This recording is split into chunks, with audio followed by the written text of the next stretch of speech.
Nous sommes le 10 du mois, donc nouvel épisode des Ambassadeurs des Mystères. J'ai toujours 10 fois 10 secondes pour vous parler d'un personnage incontournable lié à notre département.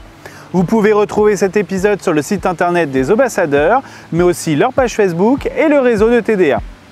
Aujourd'hui, nous allons évoquer un personnage que vous connaissez certainement pas. C'est Pierre-Louis Sissou de Valmire. C'est parti!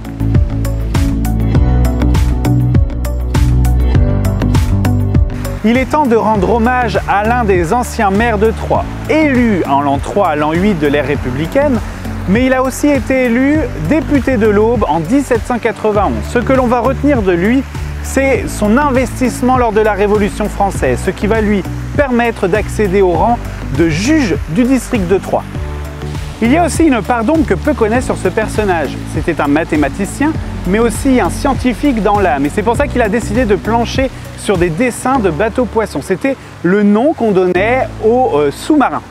Et justement, j'ai tenté de retrouver ces fameux plans et malheureusement, ce ne fut pas un immense succès. Tout comme la tentative d'achat pour les Français, ils l'ont débouté directement, et les Hollandais aussi.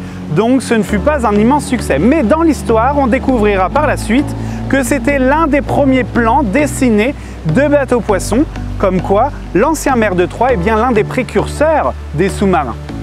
Vous l'aurez compris, le monde scientifique ne lui a pas ouvert les bras et ce n'était pas une grande surprise, car après cette période compliquée pour la France, certains secteurs étaient très réfractaires aux révolutionnaires. Mais il ne s'est pas laissé abattre, il s'est reconverti en tant qu'auteur de livres sociopolitiques en changeant son nom. Et c'est là que le succès est arrivé. Comme quoi les efforts du passé ne veulent pas dire gain au futur. Nous avons comme symbole la péniche, mais nous avons aussi un ancien maire précurseur des sous-marins. Je ne sais pas si tu le savais. En tout cas, je suis heureux de te l'avoir appris. On se retrouve le mois prochain pour d'autres aventures autour de personnages incontournables liés à notre département. Et en attendant, rendez-vous sur le site internet des Ambassadeurs. À très bientôt!